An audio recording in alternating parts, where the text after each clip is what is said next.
مومن جو ہوتا ہے نا، مومن، اس کا خمیر ہی محبت سے بنایا گیا ہے۔ مشکات میں حدیث ہے، نبی پاک علیہ السلام نے فرمایا قال المؤمن معلف، فرمایا یہ جو مومن ہوتا ہے نا، یہ محبت والا ہوتا ہے۔ اور حضور فرمانے لگے اس بندے میں کوئی خیر ہی نہیں، اس میں کوئی بھلائی ہی نہیں جو نہ محبت کرے اور نہ اس سے محبت کی جائے۔ مومن محبت والا ہوتا ہے، الفت والا ہوتا ہے، پیار والا ہوتا ہے، پریم والا ہوتا ہے۔ وہ بندے میں بھلائی ہی نہیں جو نہ پیار کرے اور نہ کوئی اس سے پیار کیا جائے۔ محبت کا فروغ حسن ہے دین کا۔ آپ دیکھیں نا، نبی پاک صلی اللہ علیہ وسلم نے صحابہ کے بارے میں فرمایا کہ میرے صحابہ سے اس لیے محبت کرو کہ یہ میرے صحابہ ہیں۔ اہل بیت نبوت کا معاملہ آیا تو نبی پاک صلی اللہ تعالیٰ علیہ وسلم نے اپنے اہل بیت نبوت کو چادر کے نیچے چھپا کے اور پھر ہاتھ اٹھا کے کہا، اے اللہ، یہ میرے اہل بیت ہیں، میں ان سے محبت کرتا ہوں، تو بھی ان سے محبت فرمانا۔ آپ ذرا غور کریں کہ یہ محبت کہاں کہاں پہنچتی ہے، اللہ سے، اللہ کے رسول سے، حضور کے صحابہ سے، بات اہل بیت تک آئی تو کہا، اے اللہ، میں ان سے محبت کرتا ہوں، تو بھی ان سے محبت فرما، اور میرے مالک جو ان سے محبت کرے تو ان سب سے بھی محبت فرما۔ فروغ محبت، اشاعت محبت، تبلیغ محبت بڑا ضروری کام ہے۔ لیکن ایک تو یہ تھی کہ دین کے معاملے میں محبتیں جو شرعی محبتیں کہلاتی ہیں، اور ایک ہیں ہماری طبعی محبتیں۔ حضور صلی اللہ علیہ وسلم نے ہمیں حکم دیا ہے، فرمایا اپنی بیوی سے بغض نہ رکھنا۔ اس کا معنی یہ ہوا کہ کچھ لوگ ایسے ہیں جو بیوی کا بغض بھی پال لیتے ہیں۔ مقابلہ ہو رہا ہوتا ہے میاں بیوی کا، بحث ہو رہی ہوتی ہے، ایک دوسرے کے خلاف دلائل جمع ہو رہے ہوتے ہیں، ایک جنگ مچی ہوتی ہے۔ فرمایا اس سے بغض نہ رکھنا، کوئی عادت نہ پسند ہو تو وہ عادت دیکھ لینا جو تمہیں پسند ہے، عداوت نہ پیدا کرنا۔ ہاں، دین اظہار بیزاری کا حکم دیتا ہے، پر ان کے ساتھ جو رب رسول کے دشمن ہیں۔ باقی فروغ محبت میں اپنا کردار ادا کرو۔ دیکھیں نا، حضور صلی اللہ علیہ وسلم نے فرمایا جس نے محبت کے ساتھ ماں باپ کا چہرہ دیکھا، اللہ اسے کامل حج کا ثواب عطا کرے گا۔ لیکن حدیث میں جو حضور نے شرط لگائی، اس شرط کا خیال رکھنا ہے۔ کس طرح چہرہ دیکھنا ہے؟ فرمایا ماں باپ کا چہرہ دیکھو۔ کس طرح؟ اچھا، یہ حدیث بتاتی ہے کہ کچھ لوگ ایسے ہیں جو چہرہ دیکھتے ہیں پر محبت سے نہیں دیکھتے۔ ابا جی کی کچھ باتیں کڑوی بھی لگتی ہیں نا، تو کئی دفعہ کچھ بچے چہرہ دیکھتے ہیں پر محبت سے نہیں دیکھتے، تو حضور نے فرمایا تو محبت سے چہرہ دیکھ، تیرے رسول کا وعدہ ہے رب مقبول حج کا ثواب دے گا۔ صحابی عرض کرنے لگے، یا رسول اللہ صلی اللہ علیہ وسلم، اگر میں 2 دفعہ دیکھوں؟ تو حضور نے فرمایا 2 حج کا ثواب۔ اس نے کہا حضور میں دن میں 3 دفعہ دیکھوں؟ تو فرمایا 3 حج کا ثواب۔ اس نے چوتھی بار کی بات کی تو حضرت ابو ہریرہ فرماتے ہیں حضور نے فرمایا تو جو پوچھتا رہے گا اور میں بتاتا رہوں گا تو بات ختم نہ کریں۔ حضور حکم کریں، فرمایا تو 100 دفعہ دیکھ، اللہ 100 حج کا ثواب عطا کرے۔ بات کو ختم کرتے ہیں۔ تو جتنی دفعہ دیکھ، اللہ تجھے اتنے حج کا۔ شرط یہ ہے کہ ذرا پیار سے دیکھ، ذرا محبت سے دیکھ۔ نفسیات کا ڈاکٹر بوڑھوں کو نیند کی دوائی کیوں دیتا ہے؟ وہ اس لیے دیتا ہے کہ ان کے بچے انہیں وقت نہیں دیتے۔ بچے کو بہلایا جا سکتا ہے، بوڑھے کو بہلایا نہیں جا سکتا، اس لیے کہ جو بوڑھا ہوتا ہے نا، اس کے پیچھے پوری ایک داستان زندگی ہوتی ہے، وہ تاریخ ہوتی ہے، وہ کبھی کسی چیز کا مالک رہا ہے، سربراہ رہا ہے۔ اولڈ ہاؤس پاکستان میں تیزی سے اس لیے بن رہے ہیں کہ بچوں کی جو خاص الفت تھی نا ماں باپ سے، وہ رہی نہیں۔ ورنہ اگر ایک والد 6 بچوں کا خیال رکھ سکتا تھا تو 6 بچے مل کے ایک باپ کو بھی تو سنبھال سکتے تھے نا، ماں کا بھی خیال کر سکتے تھے نا۔ محبت کا فروغ جب ہو، آپ ماں باپ کو ٹائم دیں، ان کے پاس بیٹھیں، ان کے ساتھ تھوڑا وقت بتائیں، سارے معاملات ٹھیک ہو جائیں گے۔ ہمارے معاشرے میں نا تیزی سے نفرت کا فروغ ہوا ہے، نفرت کا فروغ۔ پتہ اسلام نے غیبت سے کیوں منع کیا ہے؟ غیبت کا معنی یہ نہیں ہے کہ کسی بندے میں کوئی عیب نہیں پایا جاتا تھا تو آپ نے وہ بیان کر دیا، یہ غیبت نہیں، یہ تو بہتان ہے۔ کسی میں کوئی عیب نہ پایا جائے تو وہ بیان کرنا وہ غیبت نہیں، وہ تو بہتان ہے۔ غیبت کی تفصیل یہ ہے، تشریح یہ ہے، غیبت کی تعریف یہ ہے کہ کسی میں کوئی عیب پایا جاتا تھا، آپ نے وہ اس کی غیر موجودگی میں ڈسکس کیا تو اس کا نام غیبت ہے۔ وہ عیب تھا، آپ سچ ہی بول رہے تھے، آپ ٹھیک کہہ رہے تھے، عیب واقعی تھا، پر اسلام اس کو پسند نہیں کرتا۔ اسلام کہتا ہے کہ اگر تو سمجھتا تھا یہ عیب ہے تو جا کے اس کی تبلیغ کر، اس کو بتا، اس کو کہہ میاں یہ غلطی چھوڑ دے، تو نے ڈسکس کیوں کیا؟ آپ کسی شخص کے پاس بیٹھیں اور کسی دوسرے آدمی کی تعریف کریں، آپ کہیں کہ بڑا اچھا ہے، بڑا بامروت ہے، مہمان نواز ہے، با اخلاق ہے، وعدے کو وفا کرنے والا ہے، دیانتدار ہے، سچ بولتا ہے، آپ تعریفیں کریں۔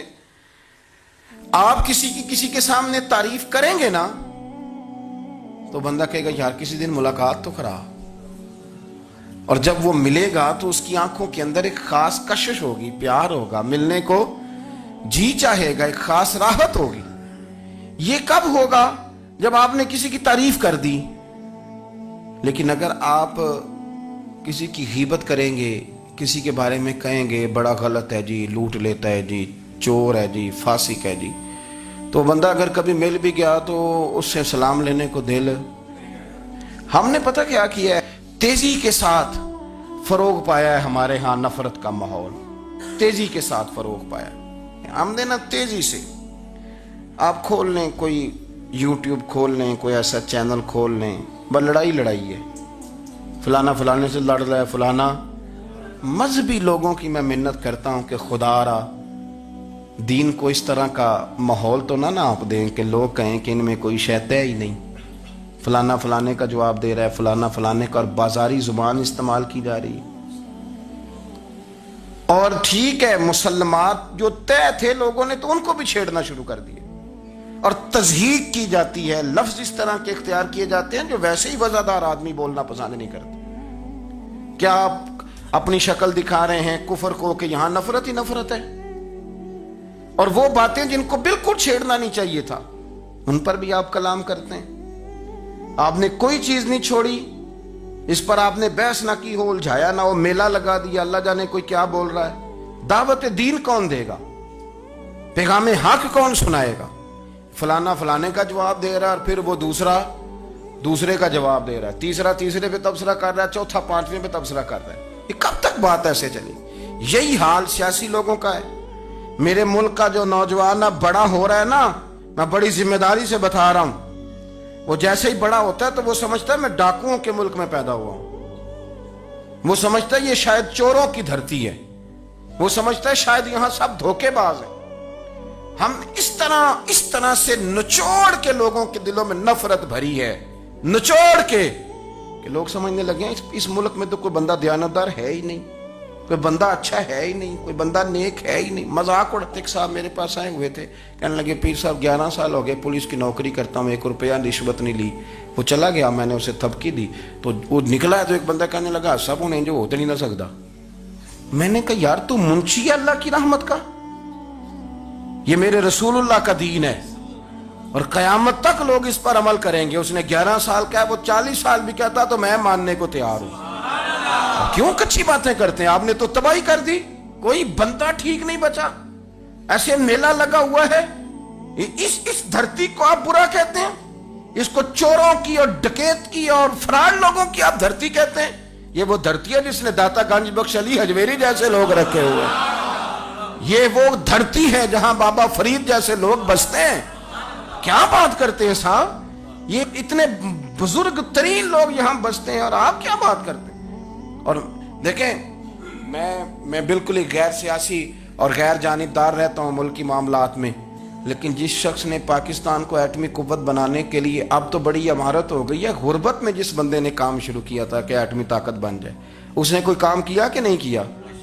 آپ کو پاورفل بنایا کہ نہیں بنایا؟ کبھی تبصرہ ہوتا ہے اس پر بھی؟ ہمیں لاکھ اختلاف صحیح، ہم بھی بات کرتے ہیں مخالفت میں، لیکن تباہی نہیں اتار دی ہم نے، توہین کر کر کے، نفرت پھیلا پھیلا کے۔ اس سے پہلے جو حکومت گئی شاید اس کا سب سے بڑا مخالف میں ہوں، لیکن ایسا نہیں ہے کہ انہوں نے کوئی کام بھی ایسا نہیں جو اچھا نہ کیا ہو، ایسا نہیں ہے۔ میں ملک بھر میں سفر کرتا رہتا ہوں، میں دیکھتا ہوں بہت ساری جگہیں ایسی ہیں، بہت سارے دیہات ایسے ہیں جس میں بڑے بڑے شاندار روڈ بنائے گئے، کام کیا گیا، ان کی 99 خامیاں اپنی جگہ پر، خوبی کا بھی تو ذکر کریں۔ یہی حال اس گورنمنٹ کا ہو رہا ہے، لاٹھ لے کے لوگ ہیں، یہ بھی گندا وہ بھی گندا۔ آپ کس طرح کی بات کر رہے ہیں؟ آپ نے تو ملک کو یہ نام دے دیا ہے کہ یہاں کوئی اچھا انسان بستا ہی نہیں، مولوی ہیں تو سارے برے ہیں، پیر ہیں تو سارے برے ہیں۔ کیا بات کرتے ہیں صاحب؟ یہ میرے رسول اللہ کی قوم ہے، یہ نبی پاک کی امت ہے، اور حضور نے فرمایا میری امت کبھی گمراہی پر جمع نہیں ہوگی۔ یہ نہیں ہو سکتا سارے لوگ ہی غلط ہو جائیں، لیکن ہم نے تباہی اتار دی۔ جس کے ہاتھ میں سپیکر آتا ہے وہ سب کی پگڑیاں اچھالنا ضروری سمجھتا ہے، جس کے ہاتھ میں قلم آتا ہے وہ کہتا چونکہ میں لکھ رہا ہوں تو میں اکیلا ٹھیک ہوں، باقی سارے غلط ہیں۔ محبت کو فروغ دیں، پیار کریں، اخوت کا رنگ دیکھیں۔ حاتم طائی کی بیٹی مجرم بن کے آئی تھی، مجرم بن کے کلمہ نہیں پڑھتی تھی، اور اس کو سامنے کھڑے کر کے میرے نبی پاک نے فرمایا تیرا باپ کلمہ نہیں پڑھتا تھا پر اس میں عادتیں اچھی پائی جاتی تھی، اس کی صفات ٹھیک تھیں۔ یعنی حضور تعریف کر رہے ہیں، نبی پاک تعریف، اور ہماری زبان گونگ ہو جاتی ہے تعریف کی دفعہ۔ ہم تو جو میری بات مان گیا وہ بندہ ٹھیک ہے، اور جس نے میری بات نہیں مانی وہ بندہ درست ہے، یہ گونگ ہو جاتا ہے ہمارا مزاج۔ اپنی زندگی میں اچھے الفاظ ادا کریں، اولیاء اللہ کے بارے میں، ان لوگوں کے بارے میں جو مسلمہ بزرگ ہیں، ہمارے امت کے مسلمہ بزرگ ہیں، ان کے بارے میں ہم ایسی کمزور باتیں کرتے ہیں جن کا سرے سے کوئی وجود نہیں، سرے سے کوئی داستان نہیں ان لوگوں کی۔ تو یاد رکھیں میرے عزیز، میرے رسول کریم صلی اللہ تعالی علیہ وآلہ وسلم نے جو ہمیں دین دیا وہ محبت والا دین ہے، وہ پیار والا دین ہے، وہ اخوت والا دین ہے۔ اس میں پیار کریں گے، پیار آگے لے کے جائیں گے، پیار کو فروغ دیں گے۔ سنیں حدیث میرے نبی پاک علیہ السلام نے فرمایا قیامت کے دن رب کریم فرمائے گا کہاں ہیں وہ لوگ؟ منادی اعلان کرے گا میدان محشر میں، کوئی آدمی اعلان کر وہ کہاں ہیں لوگ؟ اور تو کس کو ڈھونڈ رہا ہے؟ فرمایا مجھے رب نے بھیجا ہے کہ وہ بندے ڈھونڈ کے لاؤ جو دنیا میں میری رضا کے لیے ایک دوسرے سے محبت کیا کرتے ہیں، وہ بندے ڈھونڈ کے لاؤ۔ بندے ڈھونڈے جائیں گے۔ یا رسول اللہ رب ان کا کیا کرے گا؟ تو نبی کریم صلی اللہ علیہ وسلم فرمانے لگے رب فرمائے گا تم دنیا میں میری رضا کے لیے ایک دوسرے سے پیار کرتے تھے، آج میرے عرش کے سائے کے علاوہ سایہ کوئی نہیں، آج میں تمہیں اپنے عرش کے سائے میں جگہ عطا کروں گا۔ میری رضا کے لیے پیار کیا تم نے، میری رضا کے لیے محبت۔ خدا را تھوڑا تھوڑا لوگوں سے پیار شروع کریں۔ آپ یقین کریں وہ پولیس والے سے آپ کہیں نا کہ تو اپنا رویہ ٹھیک کر، تو کہتے تو انہیں پتہ نہیں بندے کس طرح دا ساڑھنا سلوک کرتے ہیں۔ وہ بھی مطمئن ہے، وہ کہتا ہے اگر میں گالی گلوچ کر رہا ہوں تو میں ٹھیک کر رہا ہوں۔ وہ کہتا ہے یہ لوگ لائے کیس ہیں۔ آپ دیکھ لیں، آپ سمجھ لیں چیزوں کو۔ میں نے ڈاکٹر صاحب سے کہا کہ تھوڑی سی آپ لوگوں سے شفقت کریں، غریب لوگ آتے ہیں تو کہتے ہیں مفت دوائی دیں تو یہ بیچ دیتے ہیں جا کے۔ ہر شخص نے ایک دوسرے کے خلاف کہانی بنا لی، نفرت کے لیے کوئی نہ کوئی پلان کر لیا، ہمیں باتیں مل گئیں، ہم نے داستان سرائی کر لی، ہم نے اپنے ذہن کو اکٹھا کر لیا۔ مجھے بتلاؤ نا یار، اگر رسول کریم صلی اللہ علیہ وسلم اور باقی انبیاء بھی قوموں کے بارے میں یہ سوچتے کہ یہ بڑے ظالم ہیں، یہ بڑے چور ہیں، یہ بڑے ڈکیت ہیں، یہ بڑے غاصب ہیں، یہ کافر ہیں، منافق ہیں، تو بھلا ہو سکتا تھا، لوگوں کا فائدہ ہو سکتا تھا۔ وہ لوگ بڑے بڑے سخت گیر تھے، پر محبوب نے فرمایا وہ جو کریں گے وہ ان کا انداز، اور ہم جو کریں گے وہ ہمارے رب نے ہمارے ذمے لگا کے بھیجا۔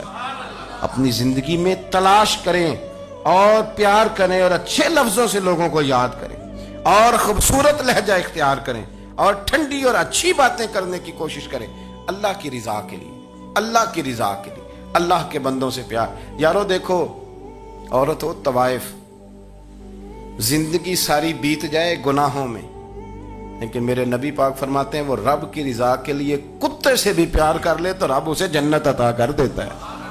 تو کتے کو پانی پلا گئی، پر پلا گئی نا اللہ کی رضا کے لیے، اسے کوئی فائدہ تو نہیں تھا نا، وہ اللہ کی رضا کے لیے پلا گئی، تو رب کریم نے اس کے سارے گناہوں کو، کسی سے پیار تو کریں، خدا را کسی سے پیار تو کریں۔ اس سال میرے گاؤں کے میلے کی بھیڑ میں جو گم ہوا وہ ایک بھکارن کا لال تھا، اس غریب کو تلاش تھی متاع خلوص کی، اور مخلوق چپ رہی کہ یہ مشکل سوال تھا۔